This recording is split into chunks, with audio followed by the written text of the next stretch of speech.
Gertie, hi.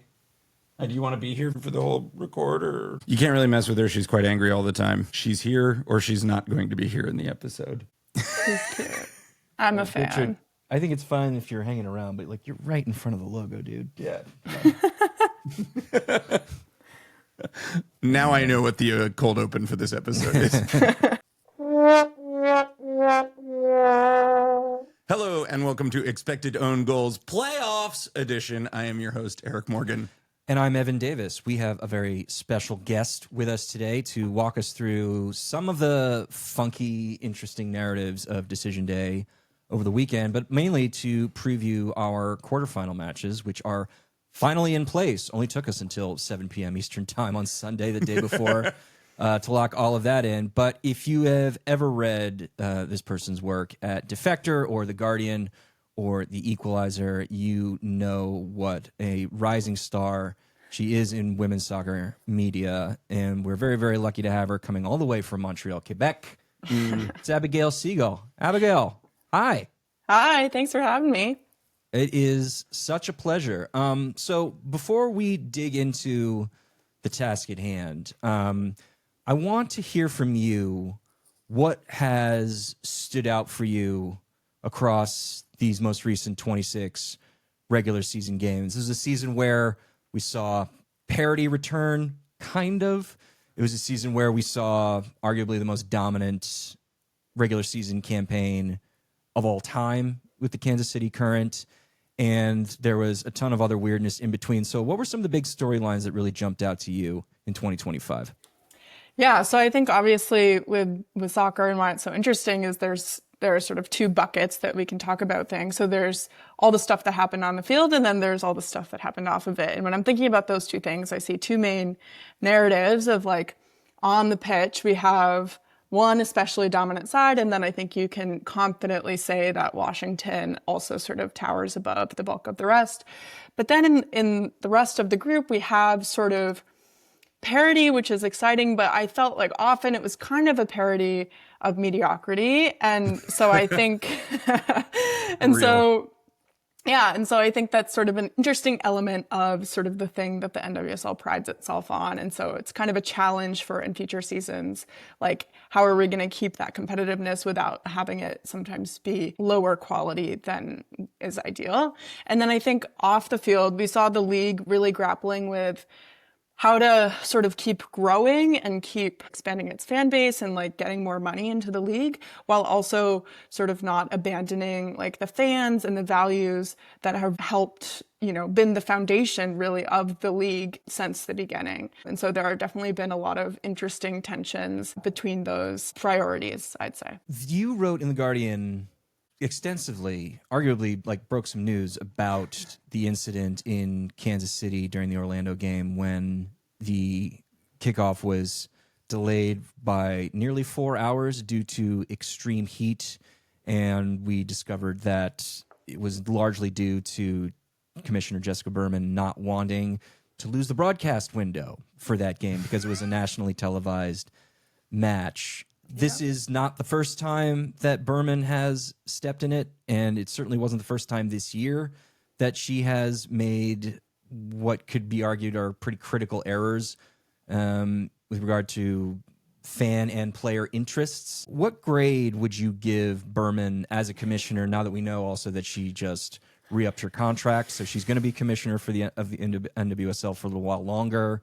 What do you make of what kind of league she wants to create in the coming years? What a softball start question. I mean, I think it's, again, there's that tension because a commissioner is supposed to sort of be the marketer of the league and like really supposed to be like pushing forward and like all these things to like they're a business person. And so it's like, what is the rubric that we're judging her by, because she is like sort of inking these big deals and all these things. But for my rubric of like the priorities that I want the league to have, like I think she and I just don't share the same priorities for the league. I'd say. I think you can take a look at anything from the wet bulb incident to the first cardiac arrest that occurred on the field with Savvy King. I feel like there were just lots of Jessica Berman faux pas. I think you could even put some of like the Boston Now legacy launch Yeah. at her feet, and the fact that it looks like that team's going to be a little bit nomadic for a while. It just feels like there's, I mean, there are growing pains with leagues like this, and then there's sort of the disorganization that feels like kind of all over here.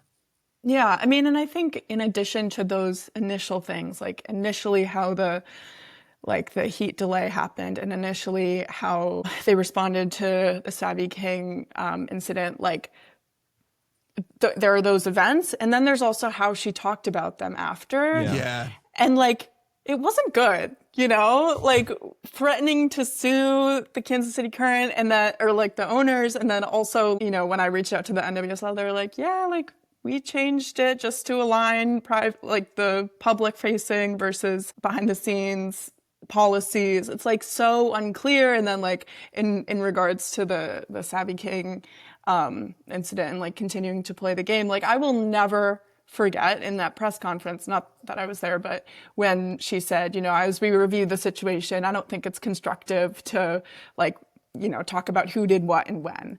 Like that Not to for me, her. like, right. Like that is just like, we're like making these initial mistakes, and then we're also not really responding to them well until your back is really up against the wall. And that just doesn't show like the greatest instincts to me. And also, when the Savannah DeMello incident occurred, the press conference she gave after that, when she said, we learned so much from the incident at BMO Stadium earlier in the year that helped us, you know, adjust our policies and respond effectively, which just made me think, a person's life was an educational moment for you? Right. Everything's a teachable moment, Evan. Like, did you Everything's just say a that teachable moment. in Right. public It and on was the just record? like she was out. It felt like she was like wanting a pat on the back for something that really just should be common sense. And it also makes you wonder, like, what if things went differently for Savvy King in April? Where would we be now? And like, how would Berman be viewed, and how educational would that have been for her? It's slightly morbid to consider, but I think it points exactly to the unvarnished and uncomfortable truth that commissioners are employees of the owners, and they don't actually serve the best interests of the game. They serve the best interests of their employers. And correct me if I'm wrong, but there's been no Jessica Berman comment about the Elizabeth Eddy article at all. There has been a statement from the league, but it is pretty boilerplate, you know, and nothing specific from Berman. Yeah.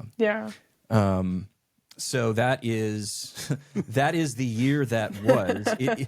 And you are right, I think, to point out that parity did feel sort of like a mid-off this season, whereas maybe in past years it hasn't felt quite like that.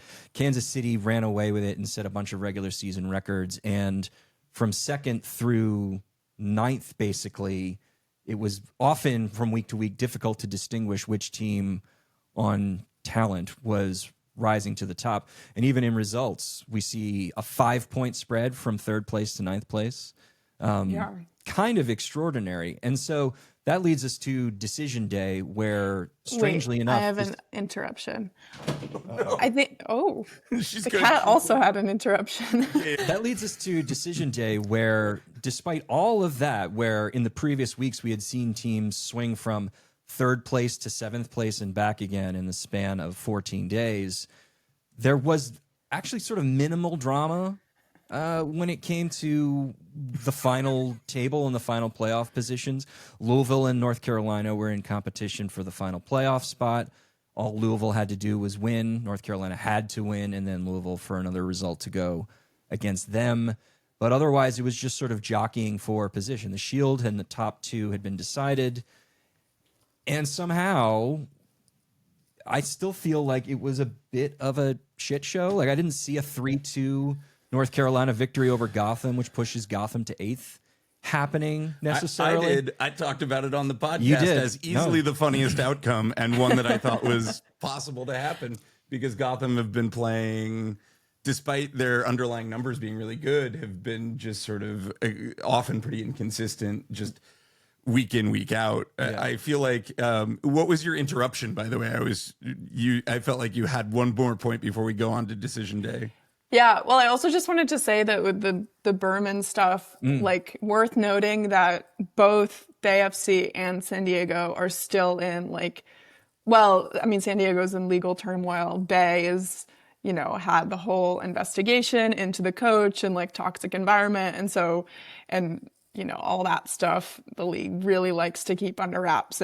But then they come out and say, we have no duty of care to the victims in the San Diego situation. So yeah, definitely all around not a great look. I think your point that essentially there are so many running stories concurrently occurring in the league that have very little to do with the product on the field, most of which have not been resolved or at least answered for adequately, does not speak well of the Jessica Berman experience. I think if I were an owner in the league, I'd be having serious questions about sort of like core competency stuff going on. Right. And it's funny because in a weird way, like we're so used to it, like, but we shouldn't be, like it's all kind of fucked up. The other dark truth is that ownership might be fine. Berman becoming a sin eater might be a core competency because then the spotlight is off of them, Right. Yeah. But also it does have like, for better or worse, it has the storylines of like a wrestling broadcast, like running, as opposed those are like prescripted narratives. And here you just have what feels like a lot of uncontrolled chaos, and a lot of the sideshow was big this year. As far as the mediocrity of it all, I think you need look no further than Portland finishing in the 3 seed. And like that's like, as somebody from Portland, I feel fine saying that this isn't a vintage Portland Thorns team. No. This is a Portland Thorns teams that figured it out, and I think are just as surprised to end the season in 3rd as anyone. And yeah, I think there's no case to be made for a vintage San Diego Wave, vintage Orlando Pride, certainly not a vintage Seattle Reign 2025, despite what ChatGPT might tell us. But maybe the way we get into our playoff preview is to pour one out and sing a little requiem for the one team that didn't make it, that had a chance, the North Carolina Courage, if you want to talk about more off-field chaos. Finished in 9th place. If you go by expected goals, they probably should have been hosting a playoff game this coming weekend, and yet they are going home, literally. So that would suggest that like the performances and the results didn't match up. And if anyone took 5 minutes to watch what Manaka Matsukubo did all year, that feels right. And yet also between the coaching stuff, between the Jaden Shaw of it all, 9th place also doesn't feel unreasonable, even if the underlying performances might suggest otherwise. So what did you make of North Carolina's 2025? And do you feel like maybe they were a bit hard done by? Yeah, I mean, I think the thing about this sort of like group in the middle that is also close to each other is like, really, it was just so, there's an element of randomness to it, of like who ends up above that line and below that line. Because when you're within 4 or 5 points and it's like 6 teams within that bunch, like soccer is weird and like weird things happen. And when you compress like 26 games and it's all of that, then like when it's such a tight margin, it's like, I don't know, who's to say like if they didn't deserve, like everyone kind of deserved it, everyone kind of doesn't deserve it, Their XG differential at the end of the day was about 5.8. 8th place was 0.03. That's not a large spread. Yeah. So no, I certainly don't mean to imply that like they definitely did deserved to have November soccer. But we all know in soccer, deserves really got nothing to do with it at the end of the day. Yeah, I think also credit to Nathan Thackeray for coming into a really chaotic situation, and I think righting the ship with that team, even though it was a little too late. That was an extraordinarily chaotic season, and I think that all things considered, North Carolina looks forward to the future with like better outlook than they had maybe coming into this year. Maybe. No, I mean, they have an emerging star who they need to resign. Yeah. And they were playing like really productive and attractive football by the end of the season. Yeah. Yeah. It's just it's the Carrie Bowley of it all. Yeah, and like what it's not Evan's favorite. Who ownership wants to back in how that team gets rebuilt, I think, is the big question. Shout out Denise O'Sullivan. I think, sometimes when a player is absent for a while, it really, everyone knows how important she is to this Courage team and has been for many years. But I think, she was gone for a chunk of the season and I think they missed her a lot.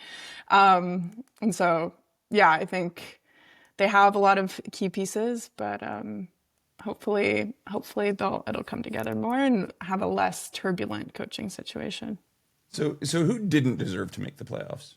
Oh, Houston, Angel City, Chicago, Utah. No, but if we're saying North Carolina's in, take a team out for me.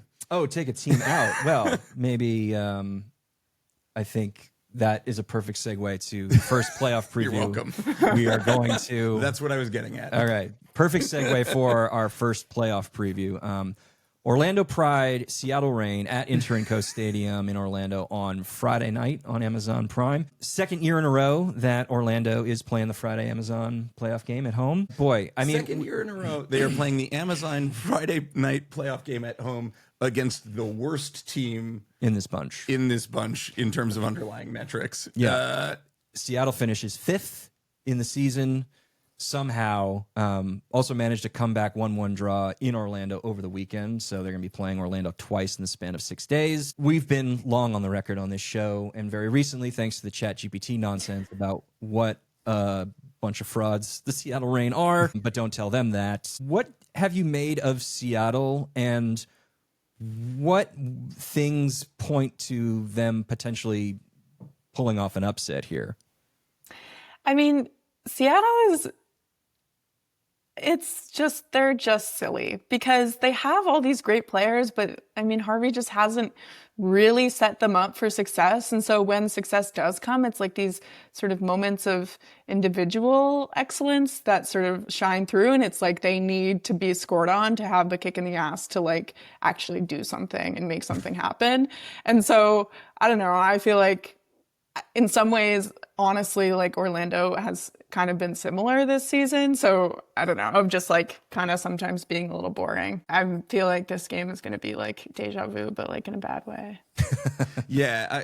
Last year when Chicago rolled in to play Orlando, it was a 1v8 and it was very clear that there was a superior side and a superior attacking weapon available in that match. Without Barbara Banda, I think this game looks a lot more like the game we saw on Decision Day, which was pretty uninspiring as a performance. But I also think that, look, Seattle has been doing this all year to our chagrin, to I think many people's chagrin. Yeah. But like, this feels like a game that, even though Seattle, I know, has the lowest odds to advance out of this round, bar Gotham, like, this feels like a game Seattle could get.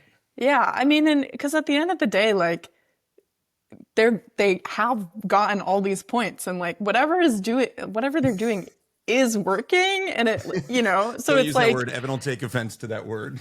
Well, No, I'm with you. There is one thing that is unequivocally working. Claudia Dickey. Claudia Dickey's working. But it's, I don't know. It's weird. It's like you don't want to see how the sausage is getting made, but the sausage is here, and it's not half bad. So who's to say? Which is why Evan will be eating a lot of Seattle dogs per shot.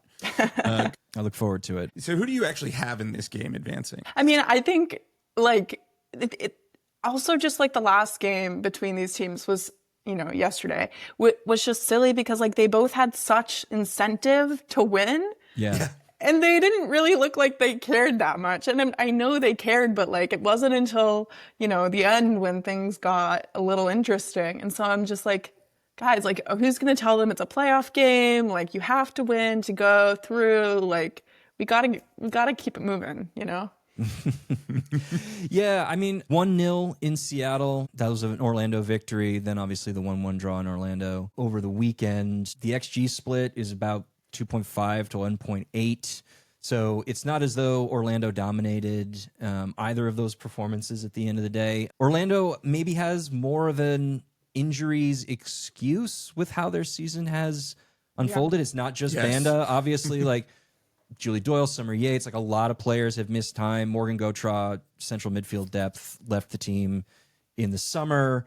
And although she is there and she is, the greatest player to ever play the game, Marta is still 39 and she's not quite, as sharp or as quick or as reactive as she maybe was even just a couple of years ago. And so I think when both teams kind of have developed a boring identity all season, a boring game is what we got, and probably another boring game is what we're going to get, especially when the tape is so fresh. It's only 6 days old. Orlando and Seattle understood going into this final game of the season, A, that there was a lot of incentive, but B, that should this game end in a draw, they were likely to face each other in exactly the same matchup again. And it kind of didn't feel like people were trying to keep secrets from their opponent for the game that mattered. But also, I don't know what secrets are to be kept by either of these teams. None. It doesn't feel like, I feel like we're not going to see some giant tactical rub that we didn't see in the final game of the season out here. Some new wrinkles. I mean, Mia Fischel started over the weekend. Jordan Huitema has still been relegated to the bench as she's been for the last couple of months. Marta back in the 11. Oyan Hernandez, a question mark, thanks to an ankle injury. Incredibly, when we average our two projection models together, Orlando has a 64% chance of victory, which is driven mostly by Seattle's terrible underlying stats and that they're on the road. But quick over-under here. Are we taking the over or are we taking the under on those odds? Abigail, what do you think? Yeah, I mean, I would give the edge to Orlando just because, you win the championship last year. Like you still have some of that in you. And I feel like Orlando does have more players that can do the brilliant thing. So if I had to place a bet, I would do Orlando. I'm with you, but I also, as far as the odds are concerned, I think that Seattle is better than the 36% chance. And it's not because of anything that they do in terms of underlying numbers. It's Claudia Dickey can stand on her head in a way that few other keepers in this league have been able to stand on their head. But Seattle, I think the one thing they have to hope for is that they can win a penalty shootout. For a 0-0. Yeah, by the way, I would feel great about that if I had Claudia Dickey. I think the most interesting thing about this game is these are two teams that have given the current rare trouble. And it's true. This game, the winner of this game will play the winner of Kansas City's game. That's so in a weird way, it'll be kind of like, this game might be kind of whatever, but then it'll be interesting because, if the current do, make it, they will have, a little bit of trouble.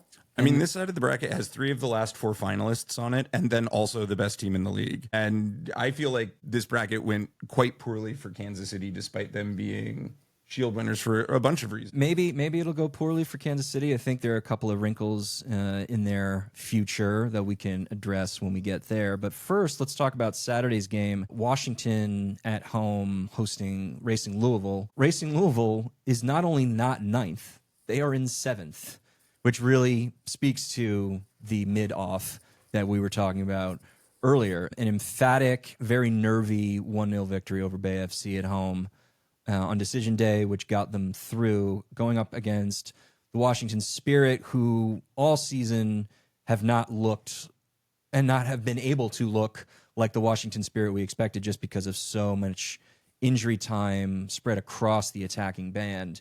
Now, even though a whole bunch of players were on the bench with injuries in their defeat on the road to Utah over the weekend, that seems like it was more of a precautionary thing and not, these players are not going to be available for the playoffs. So season series between these two teams, 4-2 in Washington's favor.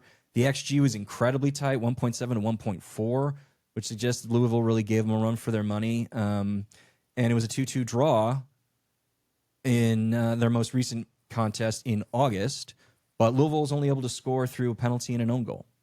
So what do you make of where Louisville now sits 26 games of chaos later against what we think is going to be available to Washington on the weekend? I mean, I think the thing about Louisville now is they've sort of jumped to this place that as a franchise they've never been before. So even if, they lose terribly, like the season will still have been a success. So they're kind of the team that has nothing to lose. And I think that mentality, especially with like such a young group of players and like the sort of bond that it seems like they have under Beviana, is like, I think that is sort of this like X factor that you can't necessarily rule out. Like we saw that with Gotham 2 years ago, sort of like coming and just like surprising everybody just through sheer like grit and determination and love for Ali Krieger, And so, so I think, like on paper, if the Spirit is healthy, then, obviously they'll be more likely to take it. But, I think Louisville has given a lot of really good teams a lot of trouble this year. And they have some amazing players. Emma Sears has really hit another gear in the last couple months, which is impressive to see. I feel like it's so hard to focus with this cat. Just like this is 99% more than she's ever appeared on this podcast. I feel like, you should be honored. I feel like Emma Sears has really hit a new gear, and that's been impressive. But I worry about sort of opposing strengths and weaknesses, which is to say that if Washington you make one mention of her attendance and she wants nothing to do with being here anymore. I take a look at the primary weakness, and it's a dual-edged sword for Louisville, just the way in which they like to use their fullbacks to push high up. This is the worst set of wing players you could probably do that against in the league, bar maybe Kansas City, bar exclusively Temu Chawinga.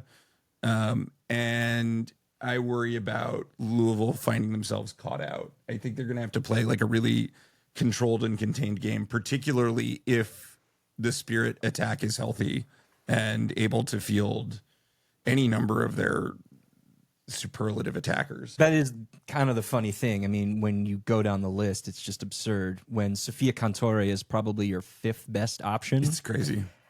You got Trinity Rodman, Croy Bethune, Rosamund Kawasi, Gift Monday, Sofia Cantore, Lacey Santos, and you got to pick 4 of those 6, and then 2 of them get to come off the bench if you need to change the game state. That's very, very difficult. And even if you just lose a couple of them, 4 are still available. Yeah. And I don't know how much getting stuck in Taylor Flint can really do to slow that down. Yeah, they're also the best in terms of generation of quality chances per set piece. Mm-hmm. They are the best. The Spirit are the best team at set pieces in the league right now, and that's a lot of work for Taylor Flint to do. For Taylor Flint's poor head. I guess one other point, that sort of could be push things in Louisville's favor is because Washington, had all these mostly precautionary injuries this past week. They haven't played a game, their A team hasn't played a game in many weeks because of the international break. And so, I think it's all about if they can sort of re-gel as a team in time to really make all the wheels run smoothly. Their back line has often been their Achilles heel. Early in the season, when injuries elsewhere were affecting them, they could get really badly exposed. And they tightened that up in the summer. But as you're saying, just in the last few weeks, sometimes you'd see Esme Morgan out at fullback and figuring out the Gabby Carl, Kate Wiesner, Paige Matire sort of rotation at the other fullback position could be difficult. Rebecca Bernal's been injured, but where is the balance going to come in central defense? Deborah Abiodun might not be available either, so Hal Hirschfeld and Narumi Mira are going to have a lot on their shoulders to manage. And yet, it is sort of the Emma Sears show. And this is only further underlined by the fact that the goal that Louisville scored against Bay over the weekend was scored by Ella Haas, and that was Ella Haas's first goal of the year. Mm-hmm. Yeah. That they're just not getting a lot of scoring contributions from your Sarah Webbers, your Katie O'Kanes, a lot of very young, rookie talent, and that a lot has had to flow through Sears. And so will Washington's defense really be tested when they know that it's Sears that they probably have to key in on the most? Yeah, that's a good question. Yeah, and I think Washington is probably going to have more of the possession, right? And so, Louisville is going to be looking for those outlets. And Sears is as great an outlet as any, but, it's kind of the the Barbara Banda problem that Orlando had last year of like, well, if there's one destination for those breakaways, then it's like, well, it's a lot easier to defend that. So I think we know the level that Sears has, and it's a question of if the systems around her can sort of hold their own. I agree with that completely. I think that the key to this game for Washington is figuring out how to, and it's probably a rotation of man markings, but figuring out how to isolate and take MSEers out of that and force Louisville's attack through any other way of getting at you. Yeah. Like make Kayla Fisher beat you. So we have two sets of win probabilities here. One where Trinity Rodman and the rest of the attack is available, and the other where at least Rodman is not.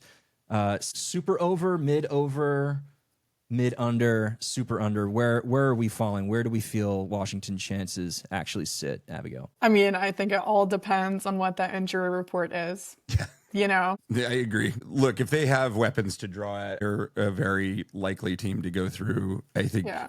I think Audi Field's going to be probably sold out. Yeah, I think that's not called Rowdy Audi for nothing. Yeah, I think it's a pretty hostile environment to have to go into, particularly if you have to go into like extra time.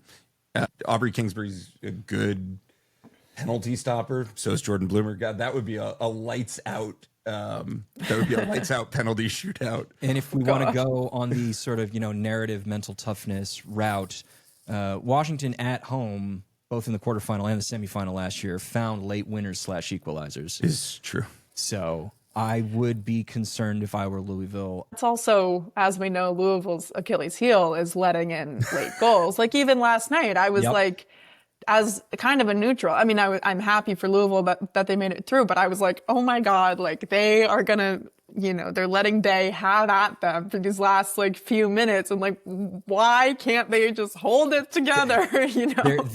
There, but for the grace of Bay's shitty attack, go we. There was a moment late in the game, and we were just sort of on our community Discord where MSEers sort of had like a loose attack one-on-one. We're like 3 minutes left to go. There was like 90 seconds left in stoppage time. And instead of taking it to the corner, she sort of dribbled into traffic, turned it over, and you realize that the problem of Louisville always having their fullbacks engaging in attack is suddenly...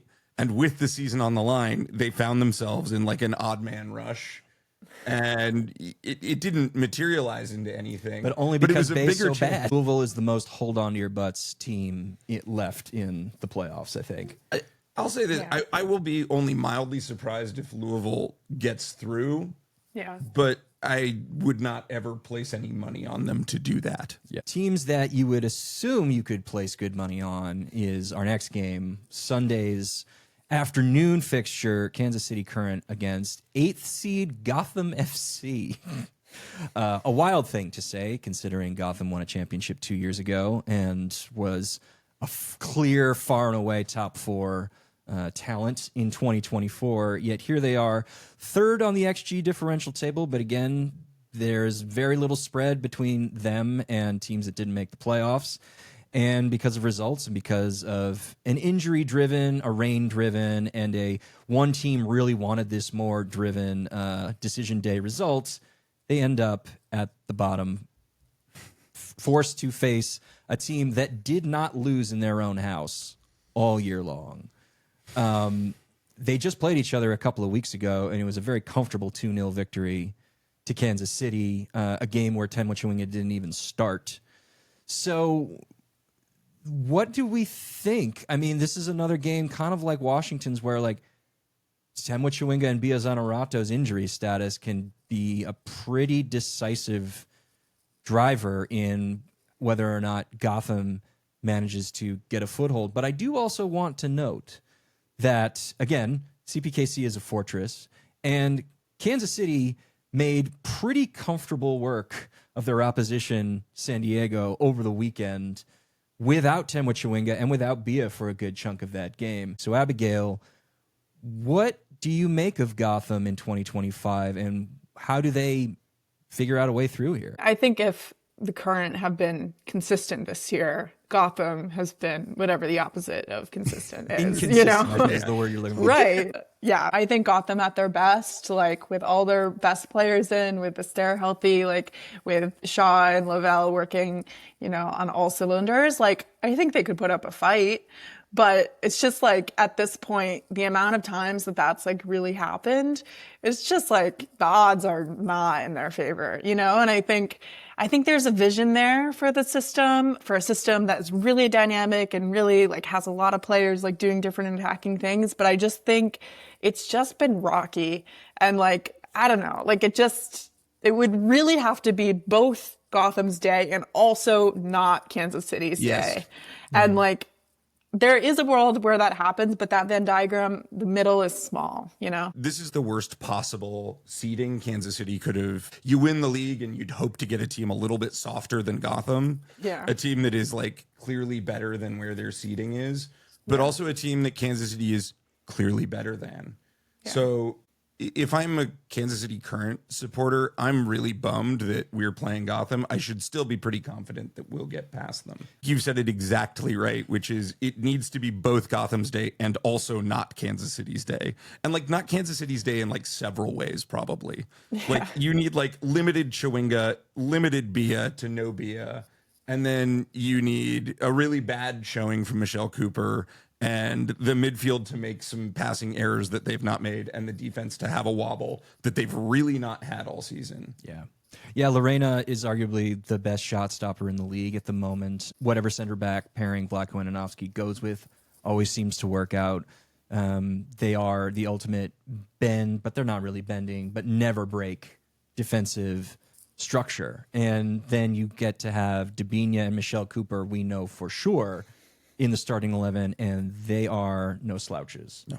So 4 goals that Kansas City scored across those 2 matches. Gotham only managed 1, 2.5 to 1.4 XG split. And for Gotham, pointing to your inconsistency point, like they've never actually been able to get Jace, Gabi Portillo, Ellis Stevens, Midge Purse, and Astaire healthy and available for a game all season. And once they get close, somebody gets hurt again. So Jace and Stevens, most likely not available. Astaire, big question mark. And we saw when you don't have that focal point, games like the one against North Carolina can occur. So can Shaw be that player? Can Lavelle be that player? Is Gabby someone who is ready to be back in the starting 11? I don't know if any of us have the answers to those questions, but I mean, Gotham's defense has been much better performatively than their offense all year.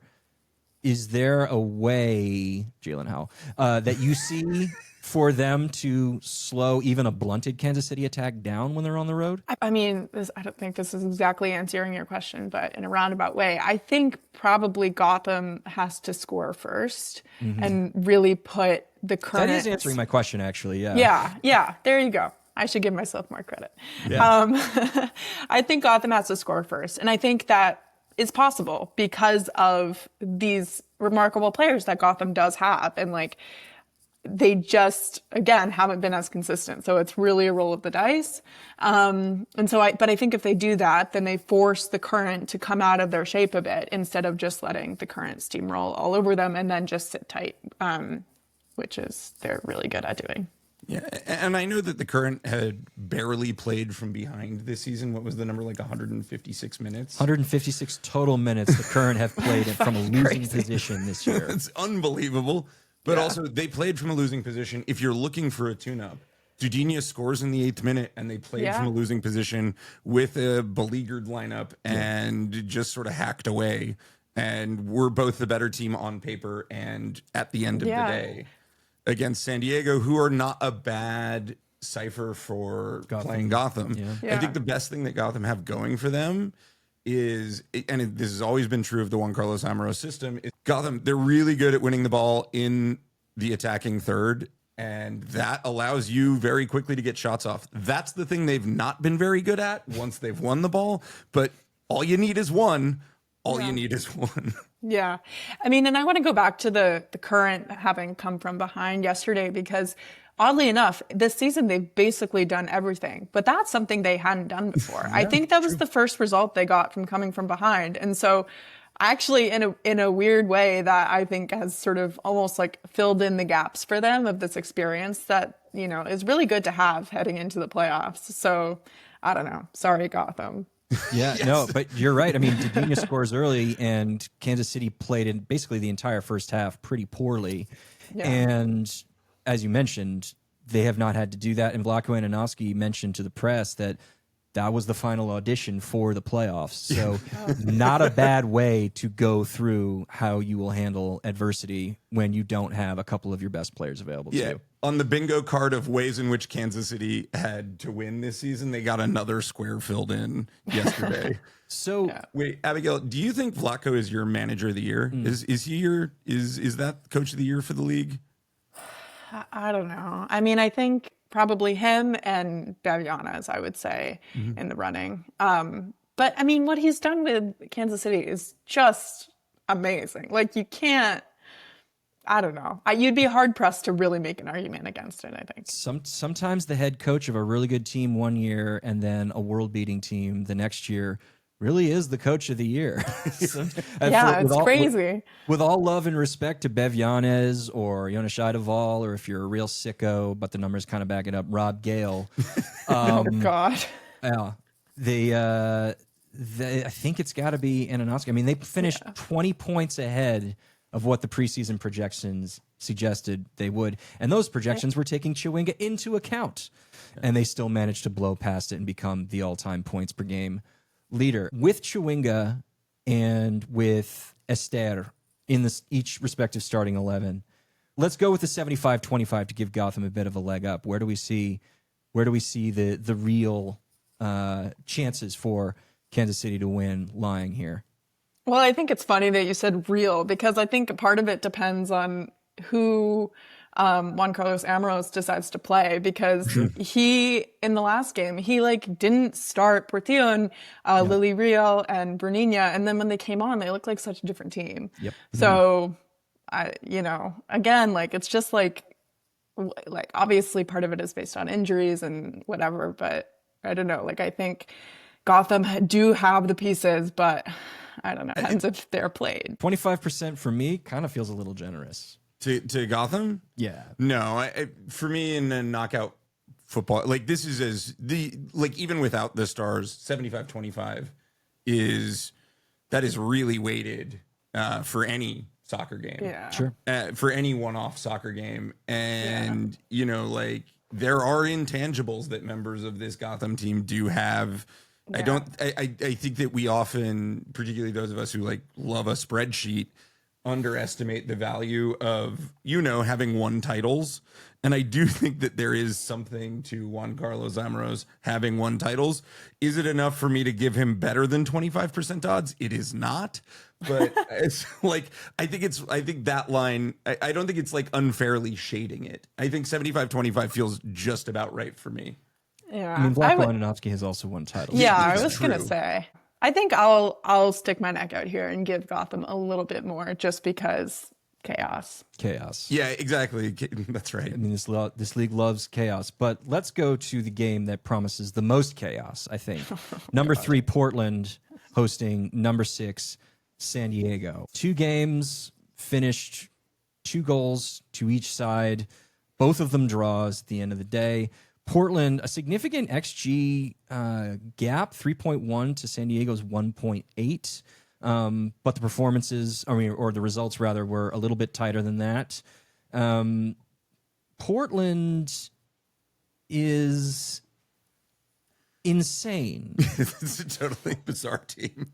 The most insane and most bizarre number 3 seed I think we maybe have ever seen in this league, because they were without every superstar and then lost a couple of their rising stars. And then in their 2-0 victory over Houston that got them the 3 seed, they benched one of their best attackers as well in Pietra Torrent. And yet still here they are in 3rd. And then on the other side, San Diego, currently without Savannah McCaskill due to injury. They lost Delphine Cascarino for a period earlier in the year.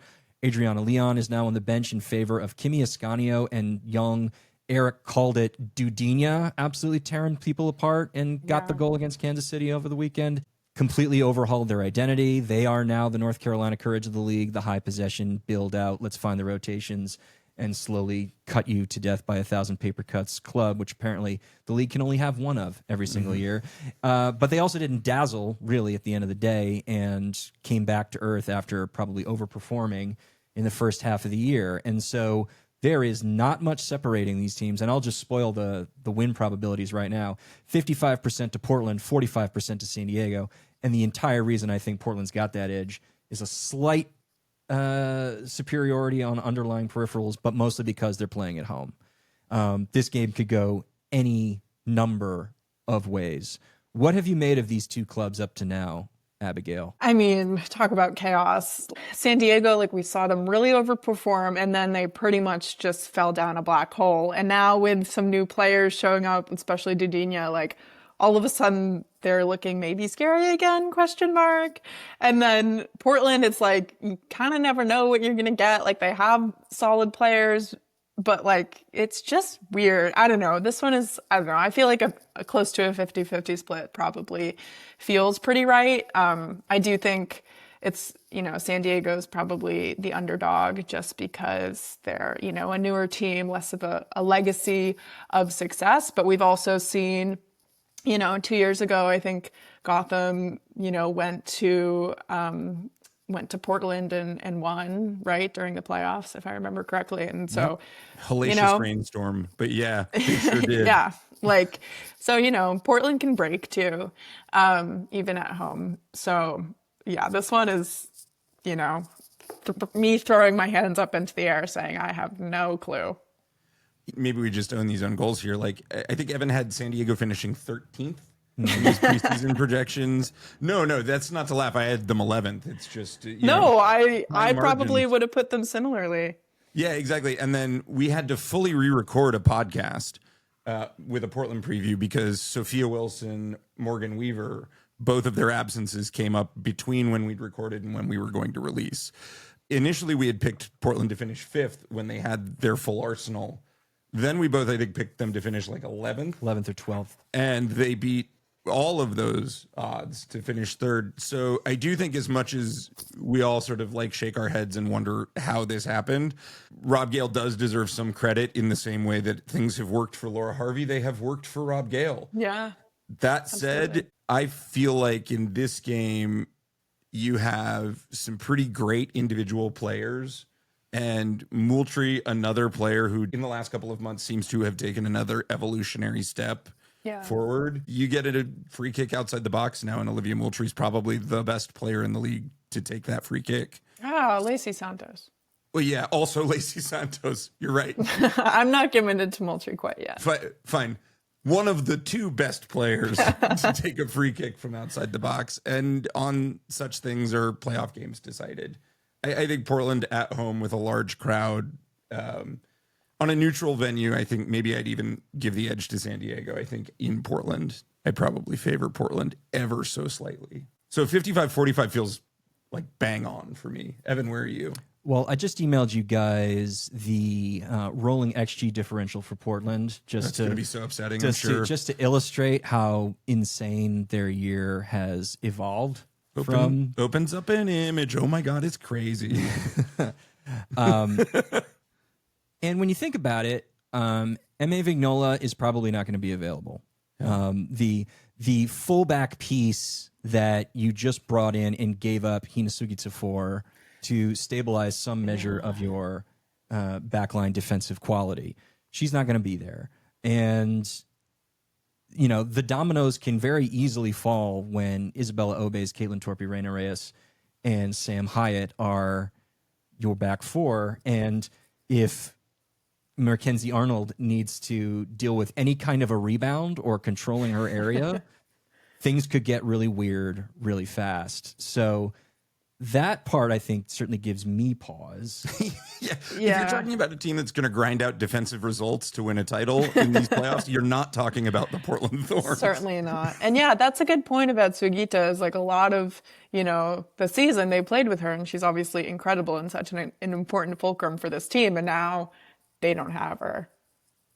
Both midfields are quite interesting. I mean, this Dudina Fazer also coming in to essentially replace McCaskill for San Diego in tandem with Kenza Dali and Gia Corley against Sam Coffey, Olivia Moultrie, and Jessie Fleming. It is just as possible that this game could be ugly and attritional as it is chaotic.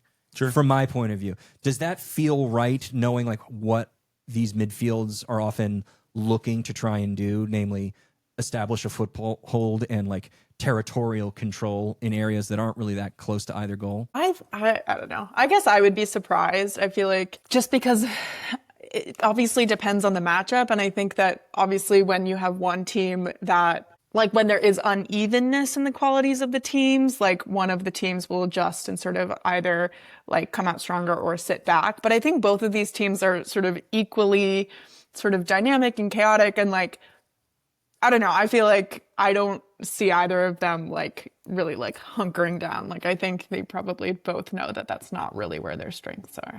Oh, I'm not even sure. I mean that that they would like bunker in or hunker down, but that both are going to try and slow the game down to try and use build-up play to move the ball through the thirds, which just means that when two of those opposing forces of relatively equal strength come into contact with each other, usually it means the same poles of two magnets kind of just like constantly keeping themselves in the same place. And so you might just get a lot of sideways passing, a lot of duels that don't necessarily gain you any territory in either final third if you end up winning them. That's what I wonder. Yeah, that makes sense. I think it probably depends on how early a goal is scored. Sure. Like how early is one of the teams going to be forced to sort of be a little less patient. Sort of, come out and like try weird things. I think if I'm San Diego, I'm obviously not changing any of how I've played this year at all for this game. There's no way they could. Yeah, it's like they are dogmatic in their approach to a possession style, and particularly possession as defense as well, which I think probably suits them reasonably well on the road in this particular matchup. It's really a question of, for me, how aggressive Rob Gale wants to be in his press and what lineup he throws out there and how much they want to try to break that up versus exposing that not particularly sturdy back line to like Delphine Cascarino and Dudinha. And Dana Castellanos started against Houston for Portland. Yeah, I wonder if that's not just let's keep our people healthy. We are in the playoffs, as opposed to let's bring Dana back. We've definitely been using her so much this season. We shall see. Got a big hug from Rob Gale when she came off. So I think it's probably been a very hard season for her. Yeah. Well, the man is one of the least predictable in terms of what lineup he's trusting from week to week, and so I await with interest. So who do you think is winning this? I think it's probably Portland in extra time, but I don't say that with any measure of confidence. So let's game this out. I think we're all sort of in consensus about the first round. We have on one side of the bracket we have Kansas City beating Gotham, right? Everyone's there. And then we are all like, look, Seattle can do their own Seattle shit, but we kind of think Orlando's going to win this, right? So on that side of the bracket, are our semifinalists Kansas City and Orlando, and who's taking that fixture? Again, this is for fun. This is for entertainment. Don't take this to the casino or to whatever app you shouldn't be using. We're just spitballing here, but we've got Abigail here, and I'm curious to see how she thinks these playoffs are going to play out. And also, let's just rip from there. It would be a rematch of the semifinal from last year, but the location would be flipped. This time it would be at CPKC. Yeah. I mean, and worth noting that the last time these two teams faced each other was wet ball gate situation. Yep. And, that game ground to a whopping 0-0 tie. So, yeah, I mean, I think that these two teams again, Orlando is one of the teams that can really cause the current trouble. And I think they both can have very strong defenses, especially if, Chewinga isn't having her day. I think goals in that game could be hard to come by. 5 games the Current and Pride have played, including the playoffs, since, the skies parted and they both tried to reach the promised land at the beginning of 2024. 2 0-0 draws, 1-0 victory to Kansas City, which was in May in Orlando this year, and 2 Orlando Pride victories, 1 2-1 and 1 3-2, which was in the semifinal last season. So ostensibly, combining both of those years, Orlando has had a little bit of the edge. But this is going to be the first time where they'll be playing Kansas City without Barbara Banda. Yeah. And that, I think, might be the one thing that swings it in Kansas City's favor. So in that semifinal matchup, I feel pretty good saying Kansas City comes out ahead. Yeah, I think that's most likely too. But in a weird way, I feel actually more confident about Kansas City beating Orlando in the semis than I do Kansas City beating Gotham. And I'm still off, King. And I'm still pretty confident about Kansas City beating Gotham.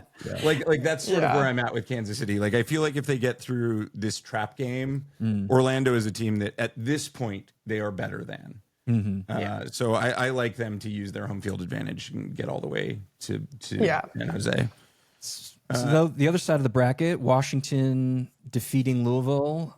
I think everyone. I'm on that side, and then Portland, San Diego. I lean Portland. I mean, I think probably we're all in coin flip territory, but Portland. Sure. I actually think it doesn't matter for that Washington, like whether it's San Diego or Portland. I think Washington is better. Yeah. If this feels destined to be a Kansas City-Washington final. Yeah. Which would be correct. Like that would be how it should go. Which has the advantage of being right. That would feel apt. I also think just for like the league and the entertainment, that's as many stars as you can fit on the field for a final. As any set of teams can offer you. So that would be great. I do think Washington will make relatively easy work of either Portland or San Diego. Yeah, I'm in agreement there. And Kansas City and Washington, 2 games this year. 2-0 victory to Kansas City in week 2. And then back in September, it ended up being a 0-0 draw, which was kind of a weird game for a bunch of reasons. So I don't know if we can quite count it. But yeah. I think Kansas City probably has the edge on Washington, but if Washington won it, I would not be shocked either. Yeah. Yeah. Where are you in a 1 game off Kansas City, Washington? In a neutral venue. Yeah. I think, you have to give the edge to Kansas City, but Washington, they played in the final last year. They're going to be hungry for it. And I think if they do have their personnel healthy and, they have, built back enough chemistry from their time away, like they could totally make it a game and, wouldn't be surprised if they came away with it. And who doesn't love an absolute cock-up like the all-time greatest regular season team crashing out in the playoffs at some point? I totally personally, possible. In a KC Washington final, why not Washington would be where I'm at. Like, I can think of a couple of reasons, but it'll be the toughest game Kansas City will have played the entire year. Exactly. Yeah. That Kansas City backline is the core of why this team works. Yeah. And no team has better weapons to get at that backline than Washington. Yeah. So I wouldn't be surprised by a Washington. It will be the ultimate test. In a way, Kansas City has been tested, obviously, this year. They've lost a couple of games, but like it will be on another level if it ends up being Washington as their opponent in the championship. So that is your rundown. Again, we got Orlando and Seattle on Amazon on Friday night. We got Washington and Louisville on Saturday, and then we got a doubleheader on Sunday. Kansas City and Gotham, the early game, and closing out the quarterfinals will be Portland and San Diego. Hope you can tune in for all of that action. In the meantime, do everything you're supposed to do with podcasts. Rate us 5 stars, drop us a kind review, follow us on your podcatcher of choice, tell all your friends about us. If you want to listen to the show ad-free, join our Patreon for only $6 a month. Click the link in the show notes and get a bunch of extra bonus features on top of that. If you think we've made an own goal, please email us at expectedowngoals@gmail.com. We probably have. expectedowngoals@gmail.com. And most importantly, read Abigail Segel's work in The Guardian, on Defector, and at the equalizer. She is one of the best, and can't wait to meet you in person in San Jose, my friend. Yeah. Thank you. Yeah, no, this was a blast.